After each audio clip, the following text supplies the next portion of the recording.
Hey friend, welcome back to Becoming. My name is Nick Slater. On today's show, a very funny Kiwi, Luisa Dal Din. You've probably heard her podcast, We Mean Well, which she records with Jarch, or maybe you've seen her on TikTok, but Lou is hilarious and unapologetically authentic.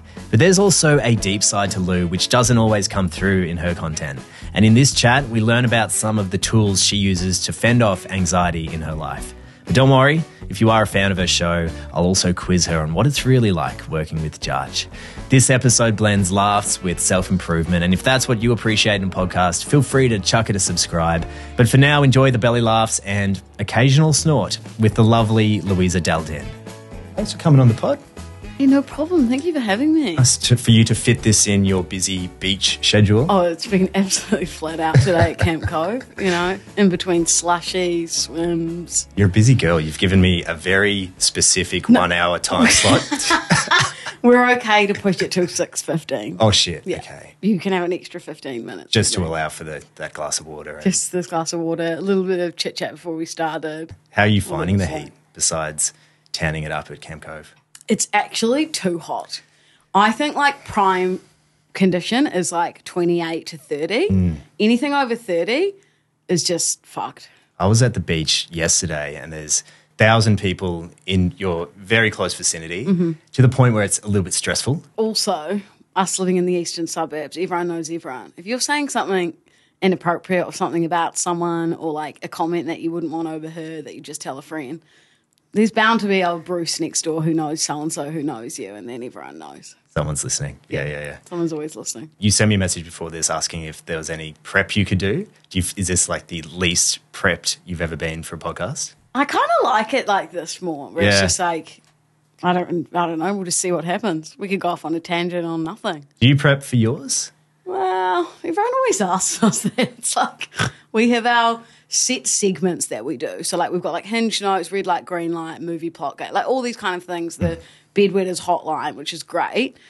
But Jarch and I do say that we could honestly go and just sit in there with nothing planned. Yeah. And then it would just flow. Yeah, because 80% is just banter and then those sort of segments come in towards the end. Yeah. Because that's when we first started the potty, we were very much started it and probably spoke just a little bit of chit chat for about 5 minutes at the start of the podcast. And then we'd be right, let's get into it. And it would be probably 4 segments and the bedwetters hotline at the end. Yeah, okay. And then now that we're a year in, we just talk shit for the first 40 minutes. And then it's 20 minutes of segments in the bedwetters hotline.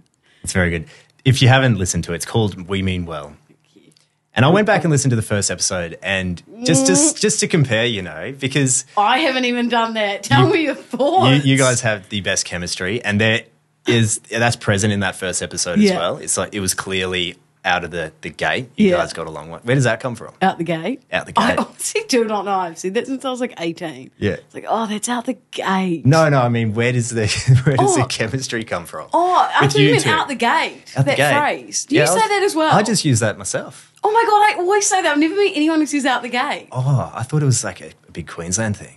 Oh, maybe it is. Nah. You're a Kiwi. And I was about to say, oh, no, I've been using it for 5 years, though, because I've been in Australia. I'm no, I'm way older than 18, 5. That doesn't make sense. 29. Fast maths.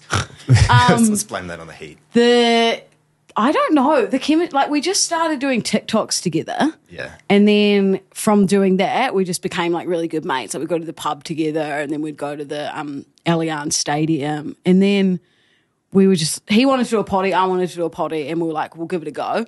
And we just did 3 trial ones that didn't go to air. And then we did, actually, I think that one you listened to was a mashup of the pilots that we did. Oh, okay. The 3 that we did. Right. So I don't think they were from one day. Most people would probably do a few trial ones and then be oh, whatever. But we were just we did the trial ones in about 2 weeks. Then we were fuck it, let's go live. Let's just go. Yeah. And I think that's the thing with podcasts, because in those early days, you're not going to have that many listeners. So just put it up. Put it up and work on it. That was sort of where we were at. We were if in 2 years' time it's going great, we'd be so stoked. But the growth of it is just wild. I still pinch myself sometimes. I'm how is this my full-time job now? Yeah. It's absolutely wild. What can you pin it down to, do you reckon? Do you reckon it's having that TikTok promotion Yeah, that I marketing think vehicle as well. We're very lucky that our production company and like the boys that we work with, the Hello Sport boys, they've got a massive core audience as well. And so they pushed our potty, and Jarch was already on their podcast quite a bit. So we sort of already had that audience for the boys to like push it out already. Yeah. And cool. then I think the TikToks though. Yeah. Because there was quite a few that went viral early days. And I think people listened from there because we've got a lot of, like our majority is 80% Australia, but we've got quite a few in the UK and America as well. What about New that's Zealand? come. I guess that it's not a big enough country to register. Yeah, New Zealand's we've got a good amount of people who listen in New Zealand, but yeah, it's just like, it's small. I forget that New Zealand's like 4 million people and Sydney's like 6 million. Yeah, it's hard to fathom, isn't it? But it's weird because you see it on a map and it looks big. It is bigger than Sydney. Oh, for sure, yeah. 6 million people in one small area and then 4 million on this big bit of land. It's not right. I can't really speak to that because I haven't been to New Zealand, but You've never been? looks very spread out. Aren't you like an adventurer, like shaka surfer skier? Yeah, sharkers all the time. Why have you not been to Queenstown? My best mate's a Kiwi, actually. Really? Yeah, but his wedding there's an island off Auckland. Waiheke. Yeah. It's beautiful. Waiheke it? Island's stunning. Is it? Yeah. Listening to those early episodes, it didn't sound as loose, but it's still pretty loose. Yeah. Do you think there's a difference in how you approach it these days to back then? Well, at the start, I was a lot more conscious about what we were putting out there. Like, I already know, like, I'm pretty rogue, and so Jarch is very rogue. Hadn't and noticed. Yeah, bizarre. Just Why with did you say that, Lou? That beautiful raspy tone. Oh, I'd kill for that voice. I know. The he's got a gift. Yeah, everyone always says that. They're like, you need to do ASMR. Bedtime stories. Yeah. It's putting people to Like sleep. a David Attenborough. I was a little bit more cautious about what was put out there. I think I think anything, and when it's early days, you're kind of like, oh, fuck, is this going to work? Is it not? Anyway, probably the first 4 months, I was a little bit like, oh, should that be said? Or, oh, guys, can we cut this? Can we cut that? Now we leave the studios with our producer, and it's kind of like, anything needs to be cut? We're like, nah, fuck it, play on. Oh, brilliant. That's great for you guys as well, just in terms of workload. You do it in there, then you get out and go home. Yeah. And, like, don't get me wrong, there are things because the whole time the cameras are rolling and so's the microphone that we're like, this is our thing. We go, and that's so that our producer can hear, oh, that needs to be cut. Oh, okay. But besides from that, we're pretty good at knowing in that moment what needs to be cut now and what is like play on. It must be pretty rogue to be cut because a lot of stuff gets through. Oh, trust me. It's like arrestable offence. What comes through is like there's obviously that great it's almost like a brother-sister relationship where Jarch is just roasting you, you get him back.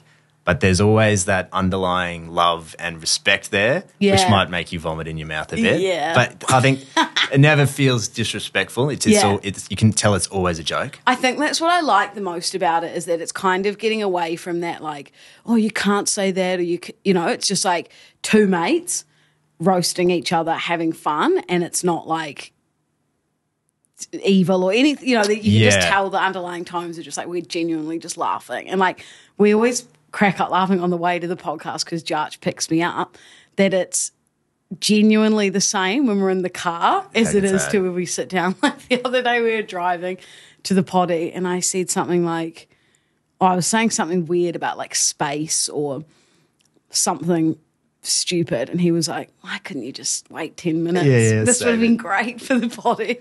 Did you have to replicate it for on air? I don't think we actually did. There's just too many things that go on between us that we're like, what do we start with? Oh, yeah, let's talk about this. Do you ever have a real blue? Does it ever escalate and you're just off each other for a few days?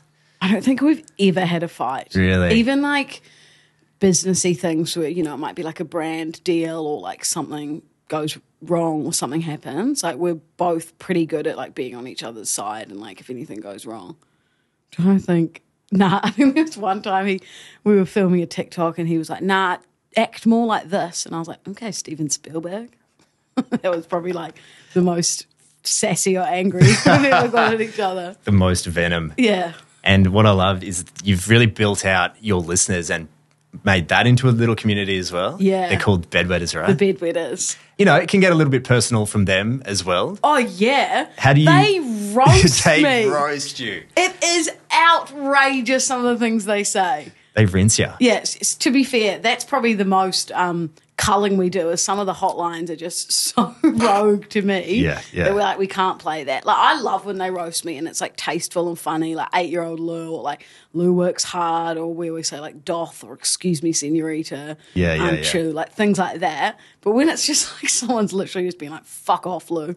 I'm like, there's no fun. There's no tact in that. Put a bit of thought into it. Exactly. For God's sake. But when it's funny, like when they say the 8-year-old Lou jokes, or just like funny stuff about Jarch having no chin or whatever, like we always say that they are funnier than Jarch and I. Yeah. Absolutely. And it can't be that offensive when they're just getting in on the joke. Yeah, and kind of... that's what I mean. It's like we've got a community that in on the joke. Like Yeah. we're all laughing about the same thing. Yeah, I love how you guys have built those little terms as well. I know. Like, what was the one I was listening today? Aren't you? Yeah. Aren't you being very naughty? It reminds me of some of the great radio shows where they build their own vocabulary. Yeah. And it just pulls the listener in because you're part of this whole new world and community. Are all of those things just organic? They just come? Yeah. We don't plan anything like that. And then, yeah, like even when I was talking about my corgi, Toby, who died, I was like, Toby's dead. And now, like, every bedwetter always says Toby's dead. Like, we had someone send in, I think they were running the marathon and they had, like, excuse me, senorita on the front of the T-shirt. And then on the back, it was like, Toby's dead. How do they spell it? D-E-double-T? Yeah. Nice. It's wild to think that we'll just say something and then we'll all be laughing. And then, like, the bedwetters are in on the joke as well. It's great. It's amazing. Because your background was radio, right? You were working as a producer in radio. Yeah. So I started that in New Zealand. So I did producing and then like a few on-air kind of things. And then I moved to Sydney for a radio show. I was on the Today FM night show with Danny Lakey. Okay, cool. Yeah. So we did 8 till 11, then we did 9 till midnight, and then we did 7 till 10. And that was on Today FM and Triple M. We'd switch between the two. And then I left there because they wanted me to move to Melbourne with the show. And I wanted to be in Sydney. And so was this like 4 or 5 years ago? Yep. Yeah, okay. And then I moved to Fitzy and Whipper and I was producing them and like did a little bit of on-air stuff with them. And when I left radio, like I wasn't at a point where it was like my career was humming and I could, you know how like if you leave and your career's going really, everyone's like, oh yeah, fair enough. Like it was kind of like, I think I would have had like 100,000 TikTok followers and we hadn't started the potty yet. So it was very like premature for me leaving a full-time job. Yeah. It's a real leap of faith. Yeah, but I was just over the hours, like working breakfast radio, getting up at 3:30 and being at work by 4:30 is just, you never catch up on sleep. It's and a perpetual jet lag. Yeah, you can't have a social life. And I would always like wig myself out if I wasn't asleep by like 9 p.m. Then I'd be like, well, I might as well stay awake till work. No, I'm not going to get to sleep now. Makes sense. Yeah, I did the breakfast radio thing. Yeah. No, it was 4:30. Oh, yeah, weren't you? You were at Nova, weren't you? I was at Nova. We must have just missed each other because I was at... They had a nickname for you.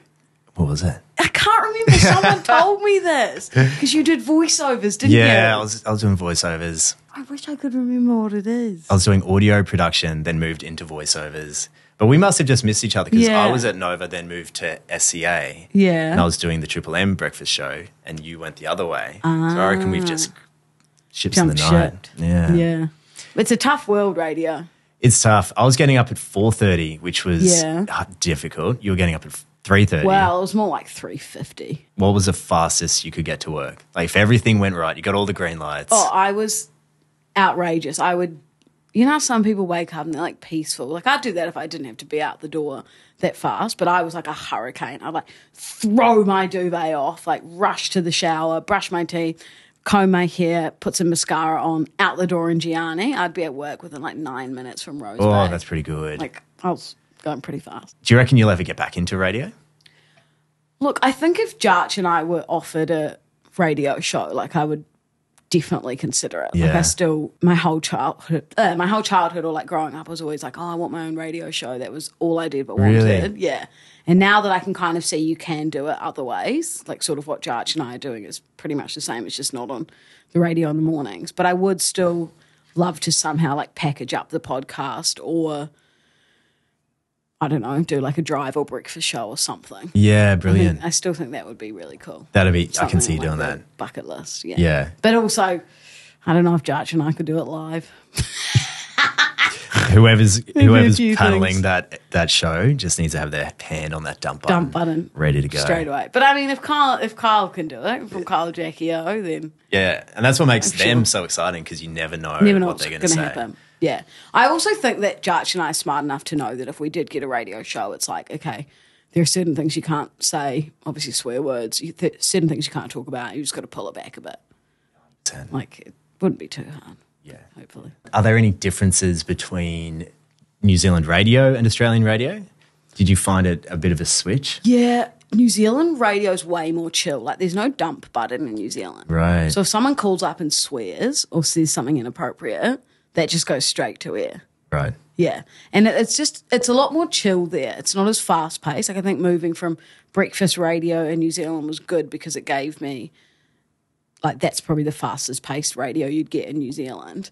But then I moved from breakfast radio to nights, which is obviously a bit more chill. But I think if I'd gone from breakfast radio to breakfast radio, I would have been like, what is going It's on? nuts, yeah. It's incredibly competitive, hey? Oh, it's ridiculous. It's like ridiculous. It's wild how competitive it Yeah. is. For people who don't know, they have survey periods, right? Yeah. It might be 8 weeks or something like that. And at the end of that, they measure the percentage of audience that are listening to all of these different stations. And they're often varied by 1 or 2 tenths. Yeah. And like that can dictate the whole success of a station or a Yeah. show. And they ride or die on it. It's crazy. Oh, and if you were to leave one radio station to go to the other, you're like banished. Like, how dare you leave us? Yeah. Especially if you're going from show to show. What about the general differences between New Zealand and Oz living? Like, how did you find that transition? Well, I'm such a beach girl, and New Zealand's not like super beachy. Yeah. So it was interesting going from like living in Christchurch, Wellington, Auckland, Dunedin, all those places that don't really have a beach, coming here being like, wow, this is amazing. Because it's like Sydney culture and lifestyle, if it's hot, everyone's at the beach all weekend, which is like my dream. It's amazing. I love it. Whereas over there, I'm like, what did we even do in the weekends? Like, I guess people had swimming pools, but it wasn't as warm either. You sweat it up. You go to the shopping centre. Yeah, just Go hang out, to hang the out in mall. the junction. Where did your love of the beach come from? I don't know. I think I just love the sun. I've always been like a summer beachy kind of girl. Like, you know, some people are always like, oh, I love winter fashion. Get me in a coat. Like, yay. I'm like, Not for me. no, thank you. I just want to be in like swimmers at the beach, I'm exactly the same. covered in sand. Yeah. Like, that's all I want. And that water. Simple. In this class. It's hot. It's hot. 32 degrees for everyone listening. We've also picked the warmest room in the apartment to record in, which is a bit of an oversight. That's okay. It's cooling down. a We'll little let it bit. slide. With Jarch, like I said, there is that brother-sister dynamic. Did you grow up with brothers? Yeah, I've got 2 older brothers. Right. I think that's probably why Jarch and I can roast each other. And it's, to me, I'm just like, because I grew up with 2 older brothers. Like, they would put carrots up my nose. And like, one time Chris dunked my head in the toilet. That's He hadn't gone, but like, I think it's called a swirly. You can go like that. It's got a name. Yeah. I've always said, if you can get your head dunked in the toilet at an early age, you really face anything in your life. That's what I mean. I've said the exact same thing my entire life. I actually have friends this group of guys who, when they're drunk, they do that. It's like their thing. Swirly. Yeah. Okay. So they will hold each other up and then one of them will flush while their head's like by in the the ankles. toilet. That's I'm like- straight out of The Simpsons. So I'm like, you guys, they're like 29, 30. I'm like, come on. And the carrots up the nose. Big carrots, big nostrils, or small I think they were carrots? those baby carrots. That I makes a bit vividly more remember sense. my mum always getting those from the supermarket. So I think they were baby ones. But my brothers were a bit older than me, so I was like, I think Chris was 6 years older than me and Matt 5 years. So I was definitely a mistake. But How many siblings do you have? So 2 older brothers and Yeah. a little sister. Yeah. So Maybe a similar dynamic where she's the baby. Yeah. She's the girl. Also, she's got 3 older brothers. Yeah. Are you guys all really protective over her? I think we were growing up. Yeah. Yeah. I feel like all older brothers are. Yeah. My brother punched my ex-boyfriend in town one night when we were like 18. What did he do to deserve that? Well, I was like 16 dating this guy, and I think he was like 19 at the time. Yeah. Bit of okay. an age gap when you're that young. Yeah. Yeah. And I Brothers think- don't like an age gap. No. And I think something happened anyway. Chris saw him in town and just gave him a little nudge. Just a little welcome to little- the family. Yeah, pretty much. I don't think it was like a grease, I think it was just a quick little poof. Just a little Kiwi love tap. Just a little, hey, how's it going? Don't fuck with my sister. Yeah. Character building. Yeah. Are they still living in NZ? No, so my dad's Italian, so we've got our Italian passports. Oh. So Chris and Matt both moved over when they were like 24. Oh, wow. And they lived where Dad's family's from, which is Valdibiadne, which is like an hour and a half north of Venice. And then Chris moved to London, and then Matt moved to Prague, Berlin, now Helsinki. Oh, wow. Okay. Yeah. So it's quite an international family. Yeah. That would explain your surname. Yes, Dal Din, Dildin. Italian. Some people are always everyone always asks what ethnicity it is. Like it's Yeah. kind of round, doesn't really look Italian. Yeah, exactly. Like Dal Din, because it's DAL space capital DIN. Like it's not very Italian. It's very ambiguous. But Yeah. it could almost be a hip hop alias as well. Yes. You know, Della Sol, Yeah. Luisa Dal Din. But then you hear my dad, Franco Dal Din, and you're like, that's Italian. So he's living in New Zealand? Yeah. He lives cool. in Christchurch. Both my parents live in Christchurch. So with work, are you purely focusing on the podcast? Are you still doing content stuff? Or? I'm still definitely doing content stuff. Yeah. But I have sort of taken kind of a different angle. Like I was doing a lot of skits for a while. And then I think now that the podcast has come about, I'm doing a lot more stuff that's like me. Not necessarily like day in the life kind of stuff. Like a little bit, but more just my personality. It's Yeah, like things that I interesting. think, like things that I want to do rather than heaps of skits. Like when I do skits, I'm more kind of doing them with Millie, my friend who's also on TikTok, Millie Grams. Everyone's probably seen her as the teacher. Or Jarch. Or like other friends, like if you were like, oh, let's do this. Or like the Reese bros came from the Gold Coast, that kind of thing. Yeah, cool. And then, so yeah, I'm still definitely doing the content-y stuff, but I think my love is definitely more the podcast. Yeah, It's gotcha. just so much fun. I just love it. It's interesting trying to be strategic with all of this stuff, isn't it? know. Because there's no right or wrong way to do No. it. Yeah. Do you think about that, or you just follow, go with the flow, see what's working? I feel like I'm pretty relaxed with it all. Yeah. Some people are very strategic about what they'll post or like next goal or like this kind. I'm kind of one of those people who I'm just like, no, let's give this a go and see if it works. Like that's exactly what's happened with my TikTok. Like I was posting all these skits that would take a while or like all these ideas I would think of and they would just flat, like fall very, shit views or Yeah, whatever. And then yeah. like the other day I was deathly hungover and ordered myself $50 of McDonald's and did like not a live, but like a review of me like hooning this Big Mac, like a McFlurry. It was at 7 a.m, hash browns, like a cheeseburger, and it got like 300,000 views. I'm like, okay, this is my job. I can Yeah. eat McDonald's hungover in front of the camera. Not a bad job. Yeah, I was not complaining. As soon as the views were going up, I was like, perfect. It is funny. Sometimes you just have no idea what's going to kick, what's going to Yeah. do well. It's annoying if you spend so much time filming something Yeah. and it's just so shit, and then you film something that takes 4 seconds and it gets like 1 million views. You're like, awesome. Yeah. There's yeah. just I feel like TikTok, I don't understand the algorithm. Like, how does it work? How do you know what's going to be good and what's going to be bad? Yeah, it seems very random. I know. I kind of have an idea on Insta what's going to do well. Yeah. With TikTok, it's like throw something at the wall, see what sticks. How do you find your like inspiration for skits? Yeah, I've struggled to come up with ideas, and so a new strategy I've been doing is every morning, most mornings, between 9 and 10, I'll do what I call like an idea generation hour. Yeah, well, that's good. The main point of this is to turn internet off. So Optus have this thing on your phone where you can cancel internet on all of your devices for a set period of time. Yeah, And it's just hard enough that you can't turn it back on So when there's no internet, nothing to check, Yes, you have to do it. you actually work. So that's been really I need good. to do something like that. It is quite hard when you work for yourself being disciplined, especially when it's like sunny weather and, you can be like, oh, I don't need to do anything today. I'll go to the beach. Do you get the guilt based on that? I don't think you do, but do you get the guilt when you don't work? No. No. It's like a running joke on the podcast that I do sweet fuck all. But well, clearly I don't. You just saw me eating McDonald's for content at 7 a.m. hungover. I am flat out.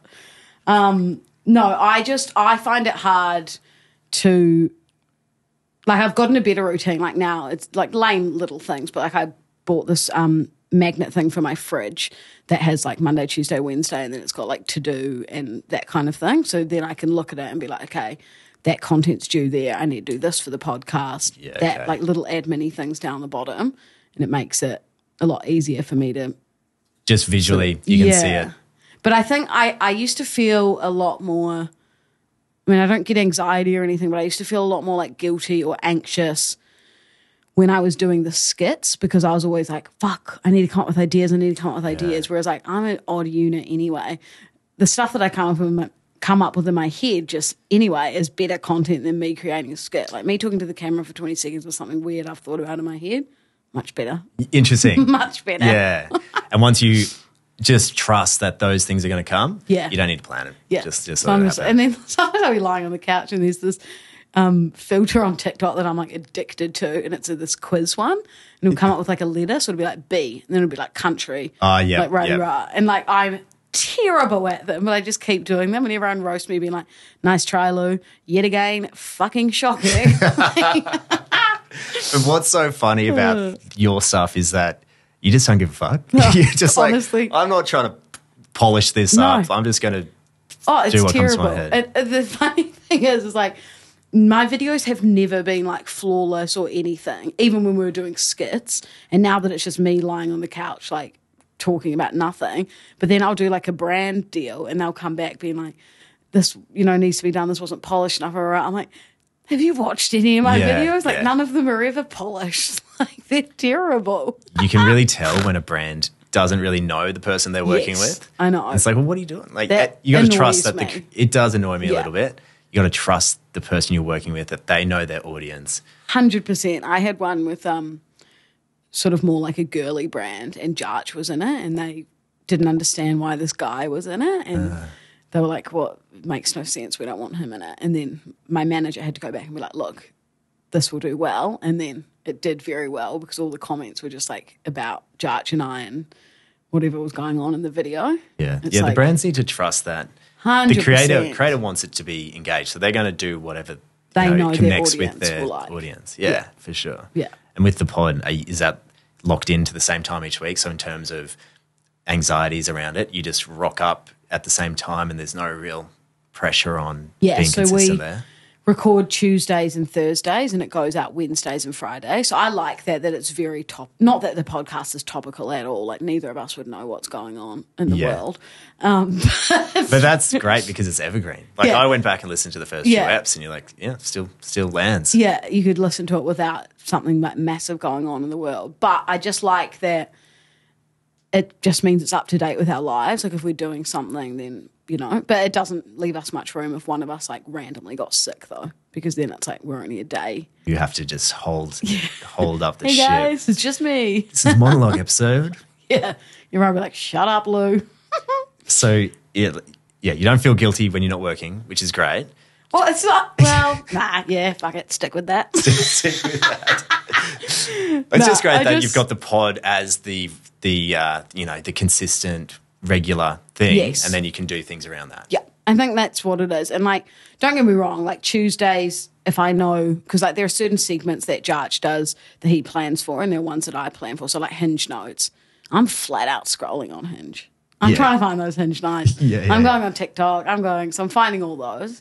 And then also I do a segment called Lulu Goes Surfing, which is like stuff that I've seen in the news. So it's not like ridiculous amount of prep. It might take me an hour and a half, 2 hours to prep for the potty the next day. Yeah. But in terms of like say like we were both hungover or something, we could literally go there with nothing planned. I love that in terms of a work-life balance aspect as well. Do you appreciate structure or routine, or are you generally pretty cruisy? Like my mum always says to me, she's like, oh, you need your like routine or your certain things. Like I guess my days are now that like I do have, like obviously each day is different, but now the weeks are a bit more structured. Like I wake up, I meditate every morning for 20 minutes. I do Vedic meditation. Yeah, brilliant.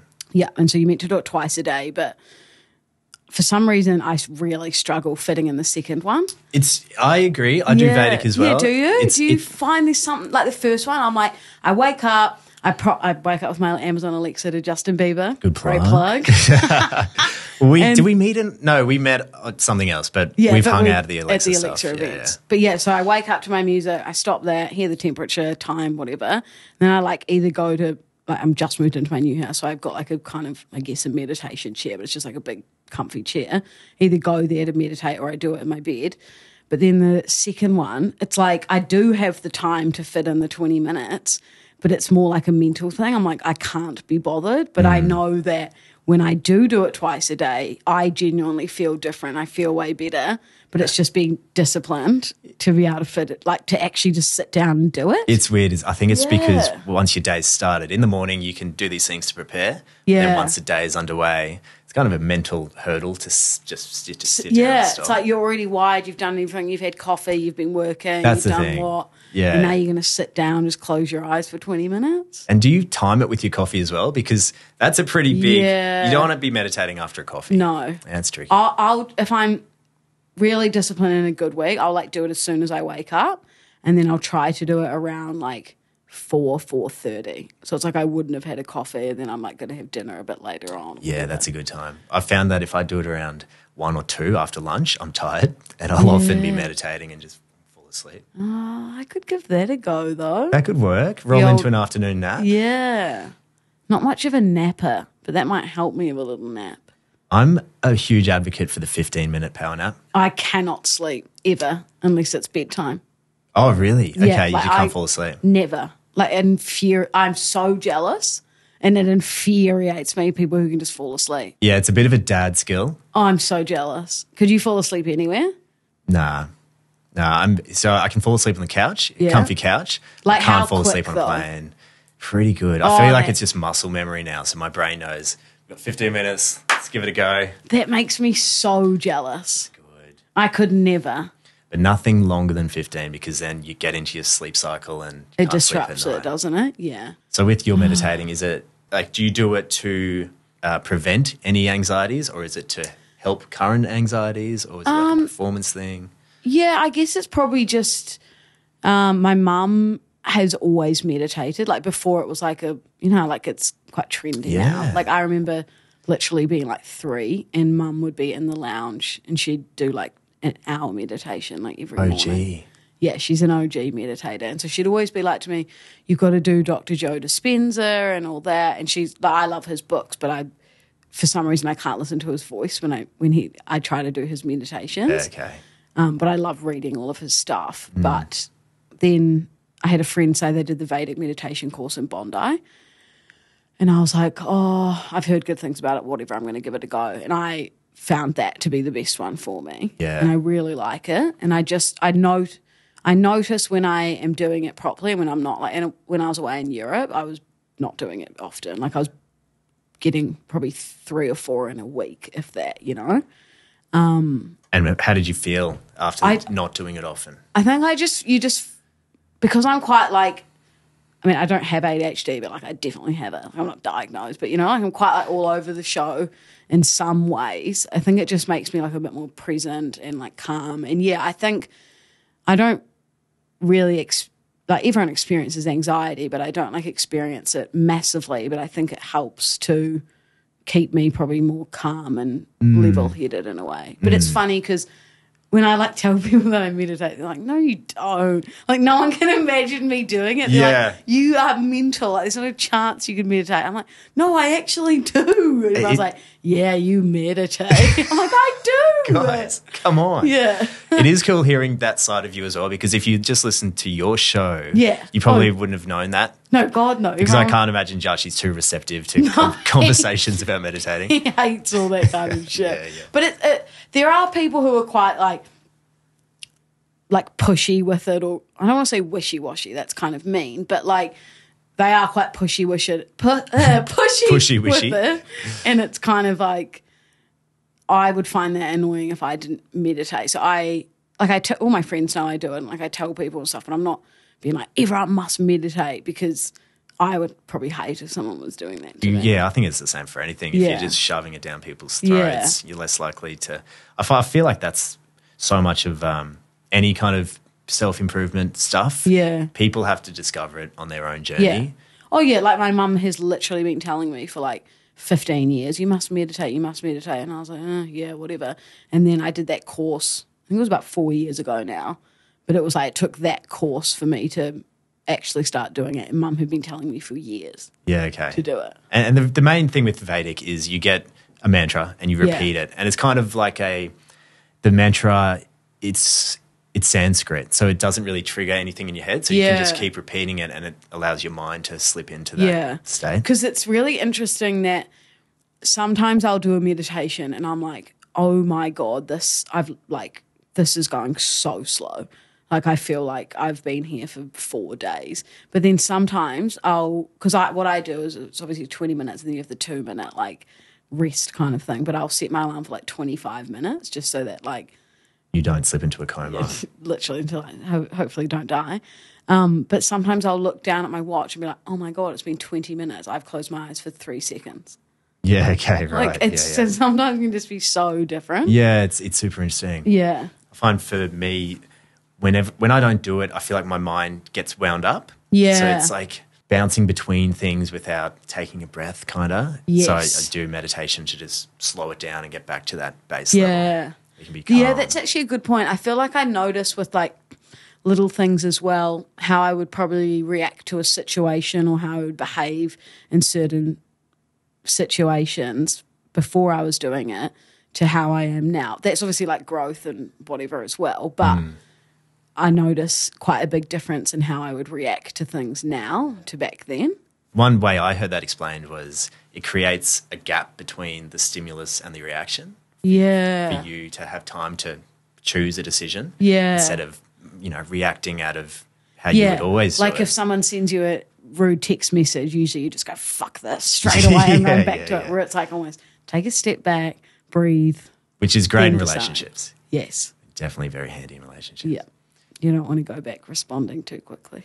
Yeah. You want to try and stay off text during fights, I reckon. Yeah. It's such a you big can't one. read someone's language through text. They could say K and they literally could just mean okay. Yeah. But then you've gone, oh, sassy. Yeah, you can Rude. overthink anything. 100%. Like someone might be a little bit busy, so they're a bit short. Yeah. Yep, X. You usually do 2 X's. What's going on there? Yeah. Especially in the early stages of dating someone. You just overthink all of those things. Yeah, I've got to wait an hour to reply. Yeah. Fuck. I hate those Amazing. games. I hate those dating games. The worst. Not fun. The worst. So you've just moved in to a new apartment. Yeah. Is this the first time living by yourself? Yeah. How's that going? I love it. I never want to leave. I'm going to be like a crazy like cat woman who just never leaves her house. Jarch will be like, you coming to the potty today? I'll be like, nah, doing it from home. Me and my cats. We're just I setting don't even up. like cats. I don't even know why I'd have cats. You're a corgi person, aren't you? I'd have like 5 Tobys running around. Yeah. But yeah, no, I love it. I have set it up really nice. Like I went all out with furniture and like books and everything because I was just like, fuck it. I'm first time on my own. Yeah, nice. It's so nice. You're nesting. Yeah. I love that. It's fun. Yeah, your place is very nice. It hasn't got the female touch. Like I think it looks slightly femme, but like in a good way. Oh, sorry. That came across offensive. I'm not to be offended. No, I'm kidding. There's plants and I've got lilies out. Really I've got lilies out there. It's nice and what's the colouring? The It's timber. oh. What's the colouring? That is wood. Neutrals, maybe? Yes, yeah, neutrals. there's a few neutrals That's around. the word I'm looking for. Lots of nice neutrals. If you don't have if you don't have an eye for design, just chuck in neutrals and 100%. it can't look stylish. I've literally done whites and colourful coffee table books in a throw. Oh, the coffee table books, that's the I know. I went creme to de la town creme. on them. And they're not cheap. I don't think I've opened any of them yet. No. They're all for looks. Why would you do that? They're there for to be seen. That's it. Were you like me? Like, I lived with friends and I loved my friends, but didn't love my housemates. I'd always find something to get annoyed about. So, I'm like you, I need to live by myself. How long have you lived on your own? Since COVID. Yeah. So, about 3 or 4 years. Yeah.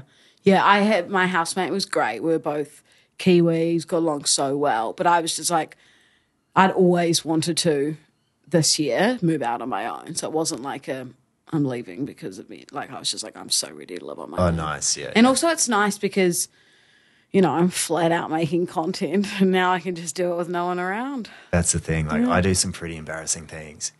Yeah, that's what's embarrassing about what we do. Like imagine someone just watching from afar, us like moving around the tripod. Oh, for sure. And being like, oh, that was a shit take. Go again. putting on the tea towel. Yeah, the tea towel for the guys doing that. Yeah, I'm pretty sure the neighbour across that way can see into the living room, which is fine. But he's a bit older, so he'll be watching me some days where I'm just like shuffling into different positions around the living room with a camera and a tea towel. He probably thinks I'm nuts.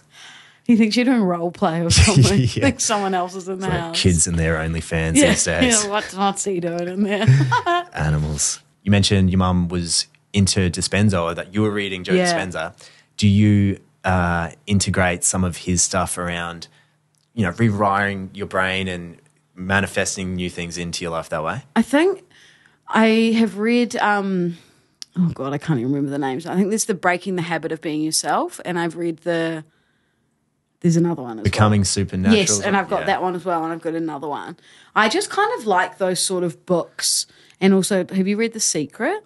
I haven't. Yeah, so that I just like those kind of books, sort of like I've read them all once through, but I like them to just randomly, people would think this is so weird, but I just like randomly sometimes just open a page. Yeah. And then because they're kind of books that you could just for some random bits, if you already read them, like go through, especially The Secret. It's very much like, what you put out to the universe, you get back, like law of attraction, that kind of stuff. Yeah. So I'll often just like open it up and like go through a bit of them. But Brilliant. I really like Joe Dispenza's stuff. I think some people were, I don't know, you can't really, I say some people, like I saw a TikTok about it, which is not really the news, is it? But I find myself always saying that. But like some people were like, oh, he's wishy-washy. He says that, his books will cure sickness and rah-de-rah. But Right, yeah. I think it's more just he's like helping you change your mindset. Yeah, for sure. The mind is so powerful. Yeah, so helpful to know there is a way to change those old patterns and those old behaviours, and mainly just by accessing the subconscious. Yeah. I've actually just set up my another plug, Amazon Kindle.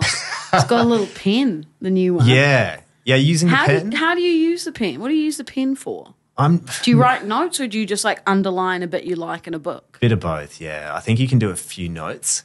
It depends how studious you are reading So you your can write Dispenza. notes on the book. Write a few notes, This was good. I like this. Come back to this point, Louisa. There's another one you'll like, I think, Rick Rubin's book. Don't know if you've read Yeah. that. Also makes a good coffee table book. Yeah. That's the Rick Rubin. The creative act, a way of being. It's creative inspiration. Oh, yeah. Okay, I'm taking a photo of this. It's great to read before bed because you only need to read a page or two. That's the way it's written. It's not. Oh, I love that. Yeah. Okay, this is the new book that I'm going to buy. No matter And- what tools you use to create, the true instrument is you. And through you, that universe that surrounds us all comes into focus. If I read that out on my podcast, Jarch would be like, shut the fuck up. Can you please go in there next week? Tell you just wanted to bring something to the show, a little bit different. Try and keep a straight face while you read this out. passion. I'm actually going to do that. One time I tried to get him to do peak pit and something you learned of the week. And he was like, are you fucked, mate? There's not a chance I'm doing that. Do you think, is that him through and through? Off the show, does he ever, do a bit of breath work or something? Nah, he wouldn't do that kind of stuff, but he's so positive. Yeah. Like, he's got a really good mindset and, like, good head on his shoulders and the way he thinks of things. And you know how there are some people who, I'm not saying that people need to be reading self-help books because they need help or anything. But you know, there are some people who are just so like clear-minded. Like he's very much like that. Like I don't think he would ever have felt anxiety in his life. Yeah, right. Very self-assured. Yeah, which is great. Yeah, but you kind of have to be in the industry that we're all in. It's like the comments that people will write, you can take it one way or the other. You know, like people. One time I filmed a video and I was like, my arms were going like that, and everyone was just commenting, being like, how's she skinny with lunch lady arms? Look at those wings shaking. Oh, man. That's and brutal. then, like, obviously some of the stuff we post on TikTok, we've got our core audience, which is great, but then, like, you get randoms commenting, like, rude stuff. Yeah.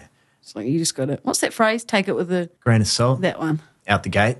Out the gate. Take it with a grain of salt. Out the gate. What about, have you had any really strange interactions with listeners in public that you can talk about? Like, does anything stand out that was just weird? No, I haven't had anything weird. I did have one guy who was quite drunk, and I think I went to give him a hug or take a photo with him, and he was like, Lou hates me. Lou hates me. And I was like, what? No, I don't. I just meet you. Serial killer shit.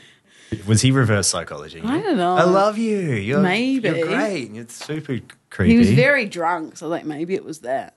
But nah, all the bedwetters are hilarious. Yeah, yeah. It's just so funny when they like we're out in public and they'll yell out bedwetters for life or keep pissing. And it's like, imagine as a stranger hearing like a couple of people just go bedwetters for life. Yeah, and then a few guys would be like, yeah. Yeah. And everyone's like, are we normalising wetting the bed? Yeah, that's what we're doing. It's good. That's what we're doing. Are you a journaler? Do you ever pull out the notepad and... Sometimes I like to do goals each year.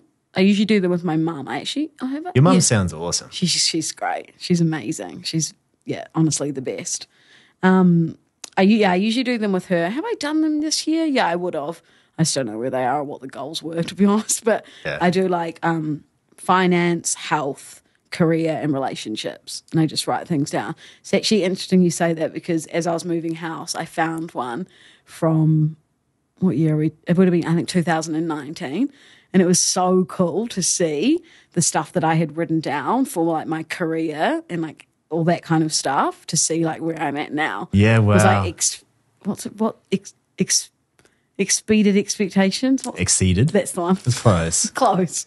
That's but cool. Yeah, it was so cool. I was like, oh my God, that's actually amazing. Yeah, it just plants a seed that you're chipping away at in the background. Yeah. It's like the law of attraction. Yeah. Yeah. Yeah. So do you attribute, the show, the success of the show to that? To that. Yeah, that's literally that piece of paper is the reason we are where we are. But it's true. It's even stuff like moving out by yourself. Yeah. Because that takes years and years to do. Yeah. You've got to write down, set that intention and eventually comes through. Mine was having a little podcast studio.